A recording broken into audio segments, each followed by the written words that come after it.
जय जिनेन्द्र। चाइनीज एक अक्षर है जिसका अर्थ है संकट में अवसर। यह जीवन की व्यवस्था है। संकट और अवसर एक ही सिक्के के दो बाजू है। वे एक दूसरे से अभिन्न हैं, अर्थात संकट में ही अवसर की संभावना होती है।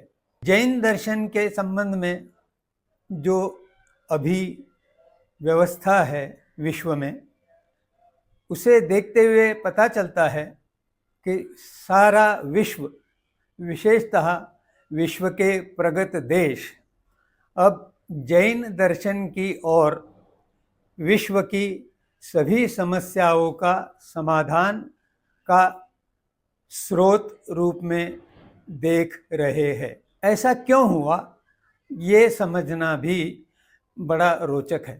20वें दशक में पाश्चात्य देशों का ध्यान वेदों की ओर गया और 20वें शतक के प्रारंभ से ही उन्होंने वेद और संस्कृत का अध्ययन करना शुरू किया।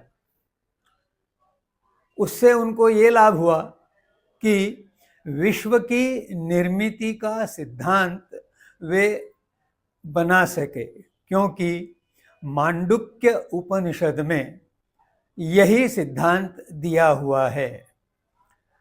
मांडुक्य उपनिषद के सिद्धांत में ईश्वर को विश्व का निर्माता कहा गया है और पाश्चात्य वैज्ञानिकों ने एक अभिनव कल्पना की, एक विलक्षण बिंदु से विश्व की निर्मिति हुई। इस फर्क के अतिरिक्त और कोई भी फर्क उन दोनों सिद्धांतों में नहीं है। 20वें शतक के मध्य में पाश्चात्य देशों का लक्ष्य बौद्ध दर्शन की ओर गया और उसके लिए उन्होंने पाली भाषा का अभ्यास करके बहुत बड़े प्रमाण में अनुसंधान किया। उससे निर्माण हुआ जापान में करुणा और प्रेम का समाज और चीन में युद्ध कला या रक्षा कला और सूचिर्वेद, जिसको आजकल एक्यूपंक्चर बोला जाता है। पर इन दोनों धाराओं में से पाश्चात्य देशों को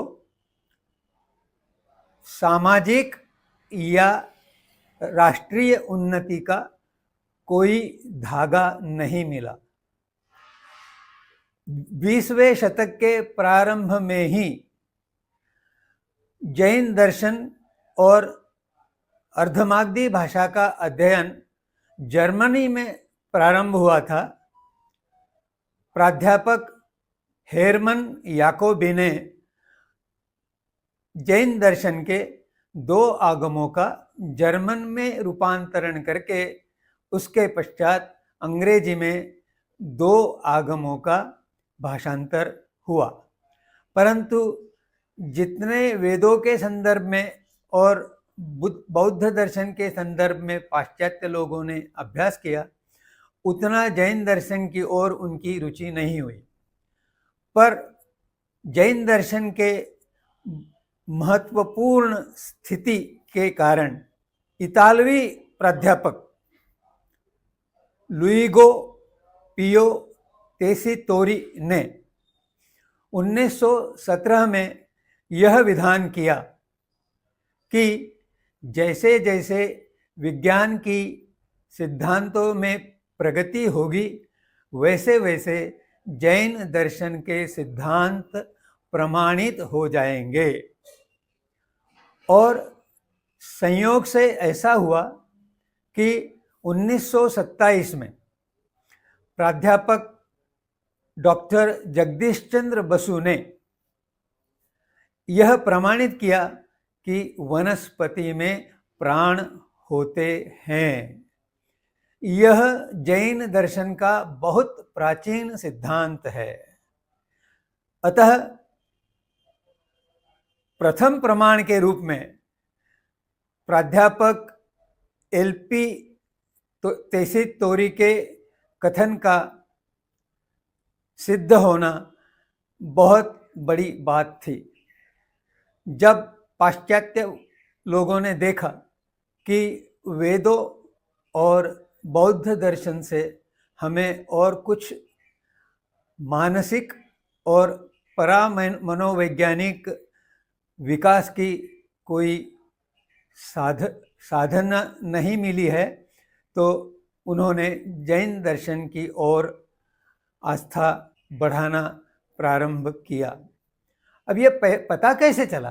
अब मालूम हो गया है कि अभी जैन दर्शन का नवकार महामंत्र अमेरिकन राज्यों के विधान भवनों में उपयोग करके उसके पश्चात उनकी कार्यवाही की शुरुआत होती है। यही नहीं, अमेरिका में लगभग 50 विद्यापीठ ऐसे हैं जिनमें जैन दर्शन का शिक्षा का अभ्यासक्रम प्रथम कक्षा से लेकर स्नातक स्तर तक उपयोग में लाया जा रहा है। यही नहीं, प्रगत देशों में जैन दर्शन की शिक्षा के उपयोग के साथ साथ गहरे अनुसंधान का भी कार्य अब हो रहा है। इसके विपरीत जैन समाज कहाँ है? बड़े दुख के साथ ये कहना पड़ता है कि जैन समाज बिखरा हुआ है। जैन दर्शन संप्रदायों में बटा हुआ है। जैन परिवार भटका हुआ है और जैन व्यक्ति उलझा हुआ है। इसमें से अगर मार्ग निकालना हो, इस समस्या का निवारण करना हो, तो जैन दर्शन का अभ्यास होना जरूरी है।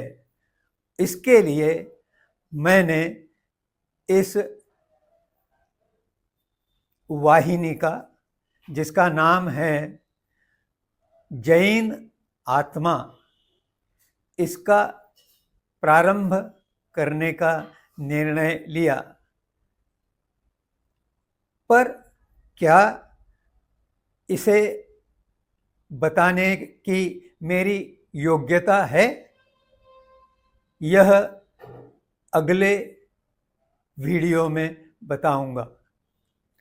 जय जिनेंद्र।